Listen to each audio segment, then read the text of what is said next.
My name is Amaado, and I'm 14 years old. I live in Accra, Ghana, in a small, sunny house with a mango tree in the yard and a pet parrot named Koo. I share a room with my big sister Essie, who thinks I ask too many questions. She's not wrong. I do ask a lot, especially about things like, where do our traditions come from? And what was Ghana like before independence? My parents are both teachers.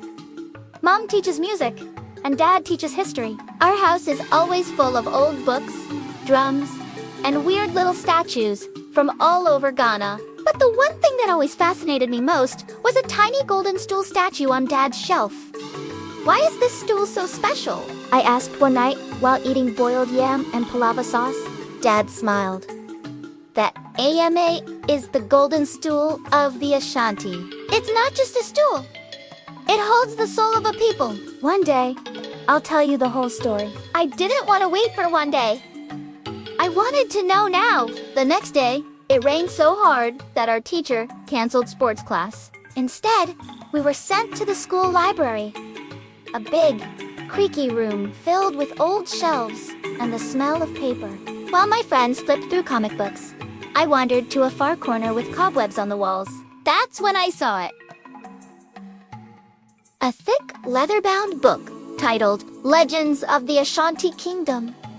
I opened it, and my fingers tingled. There were pictures of kings, warriors, gold-covered stools, and words like Okomfo Anokye and osei tutu.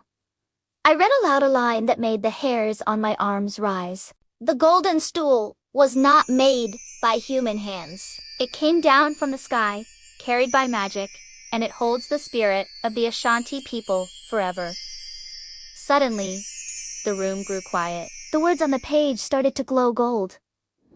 What's happening? I stuttered. The air swirled like a storm of golden dust. The bookshelf twisted. The floor shook. And I felt myself being pulled. Help! I cried. But it was too late. When the world stopped spinning, I wasn't in the library anymore. I stood on a red clay path, surrounded by huge trees, thatched roof huts, and people in rich kente cloth. Drums beat from far away.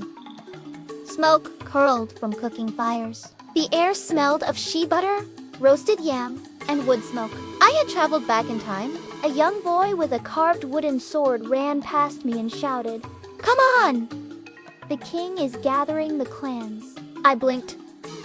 Wait, which king? Another voice, kind and warm, answered behind me. You are in Kumasi, young one. Today, we witness a new dawn. I turned. A tall woman stood smiling at me, wearing layers of gold beads and holding a bowl of shea butter. Her eyes twinkled like she knew me.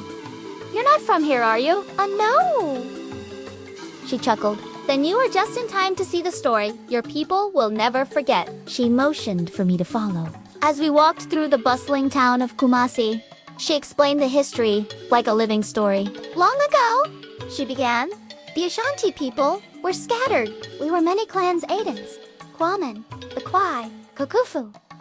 But we had no unity. Each had its own chief, and we often fought each other. But something changed, she continued, when a leader rose from the town of Kwamen. A brave, wise man named Osei Tutu. I saw him then, standing in the palace courtyard. Tall, strong, and serious. Warriors surrounded him. Beside him stood a calm, powerful priest. Okomfo Anokye, the royal spiritual advisor. Osei Tutu knew we needed unity, the woman said. So with Okomfo Anokye's wisdom, he brought all the clans together under one kingdom. The Ashanti. But people would only follow a king if they believed the king was chosen by the gods, she whispered. And that is where the golden stool comes in. The crowd gathered. Thousands of people stood still as Okomfo Anokye walked into the middle of the clearing.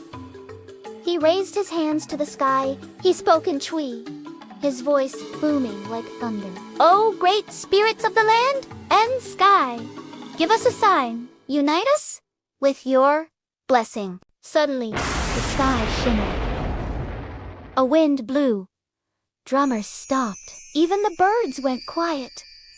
From above, something sparkled. A golden stool, glowing and shining, slowly descended like a butterfly floating in air. I gasped. It was real. Not a statue, not a myth. The real golden stool. It landed softly on Yusei Tutu's lap. The crowd cheered, sang, clapped, and wept. Okomfo Anokye spoke again. This stool is not made by man. It holds the soul of our people. Past, present, and future.